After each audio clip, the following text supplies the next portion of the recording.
Okay, so I've got my two leg sets fully assembled, and I have them standing on the underside of the 6-foot bench top that they're going to be attached to. So the only thing we're missing is the pair of rails that run lengthwise between the leg sets and complete the assembly of the base. Now, we do sell rails in 4-foot lengths and pairs, and they look just like this. These are made of red oak.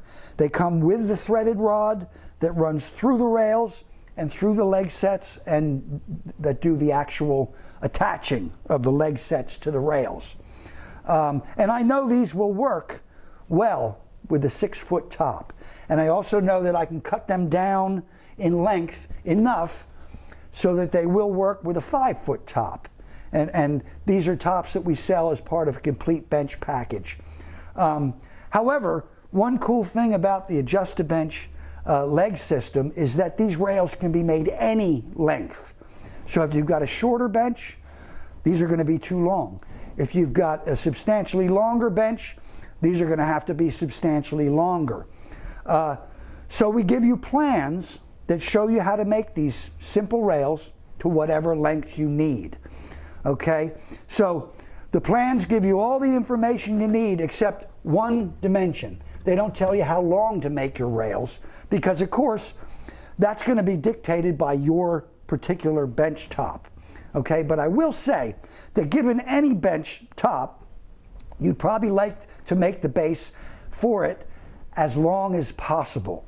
It's just going to add to the rigidity and solidity of your bench.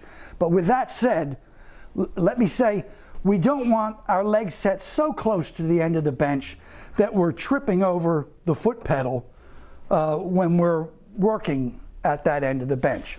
At the same time, though, we don't want that pedal so far under the bench that we have trouble reaching it with our foot when it's time to change the height. Okay? You also might be attaching vices to the underside of your bench top, and they need their place and they need space to work and do what vices do. You also might be putting dog holes in your top, and we don't want to block those with the positioning of our leg sets.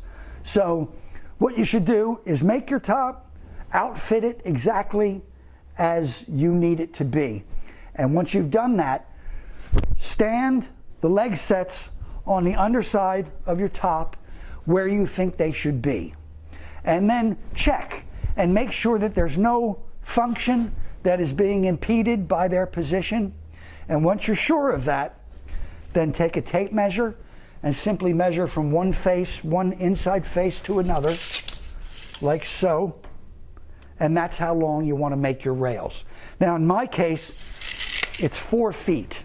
And these are 4 feet long, so these will work perfectly, for my bench. However, I like the material I've been using. I like this plywood. So I want to keep using it for my rails, and I can do that.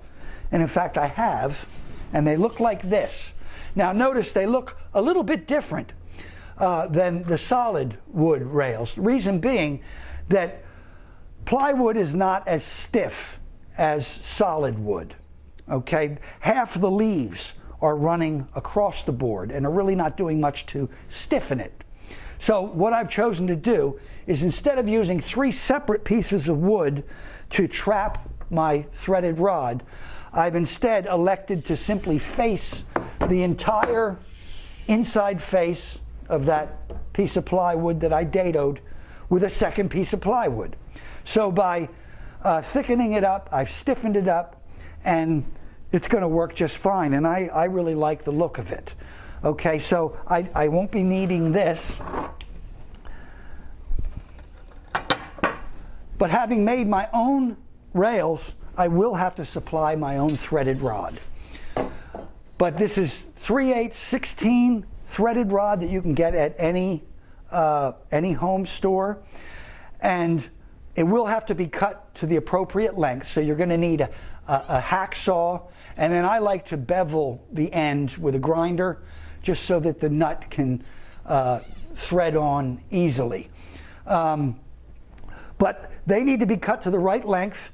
Now the right length is based on the length of your rail plus the 2 thicknesses of your sheet good, and then whatever that comes to be, you're going to add 1.5 inches to that. So in our case, we've got 48 inches plus 3/4 and 3/4, so we're up to 49.5 inches, and then we add the 1.5 inches to that. So my rods are 51 inches long. Okay, so we're ready to put things together, but we're going to need some tools. No surprise, we're going to need our 9/16 inch box wrench again. This time we're going to use a 9/16 inch socket and ratchet, and we're going to need a pair of vice grips. Okay, so the first thing we want to do, we want to take our 4 threaded rods. I'm only going to use 2 of them right now. You don't need to see me do this with all 4, but we need to install a, let me get this turned around so you can see it better. We want to install a washer, and then we want to install one of our Nylox nuts to the point whereby about 1/8 of an inch of threaded rod is sticking through the nut, and you'll see why shortly. Okay, now you want to do that by grabbing the rod with your vice grips, because when that nylon insert starts to engage with the threads, you won't be able to hold this with your hand. Okay, so get to that point, and now we're ready to do our assembly. Now notice that our dados are closer to one face than the other. I want the dados to be on the outside. All right, so I'm going to position this properly, and then I'm going to feed my threaded rod through the second hole. Remember, in the top hole we've got temporarily have our bolt.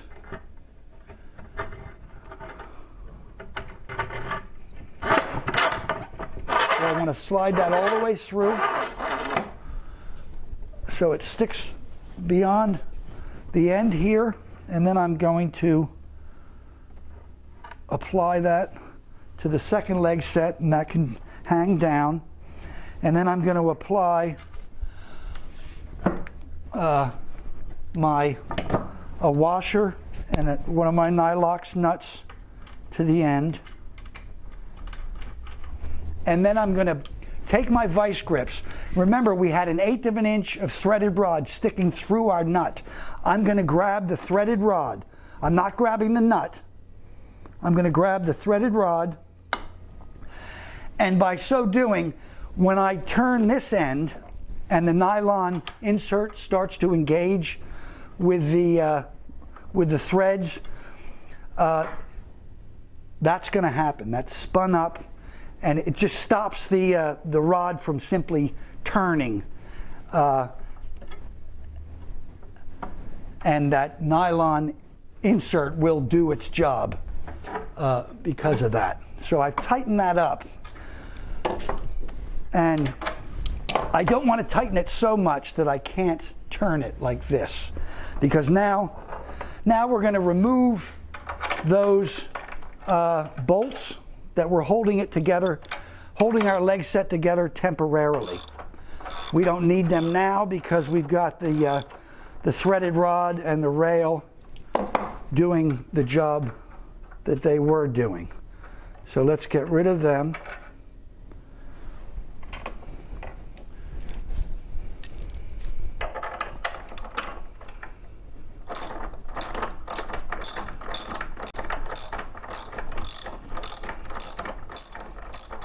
Okay.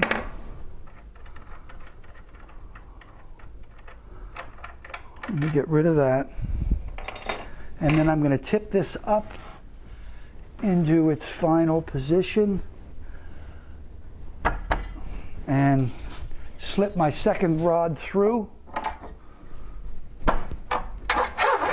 like so, and put my washer and nut on that second second threaded rod. Let me move my vice grips to the top. Remember, I'm grabbing not the nut, but that little bit of threaded rod sticking out, and I will tighten that up.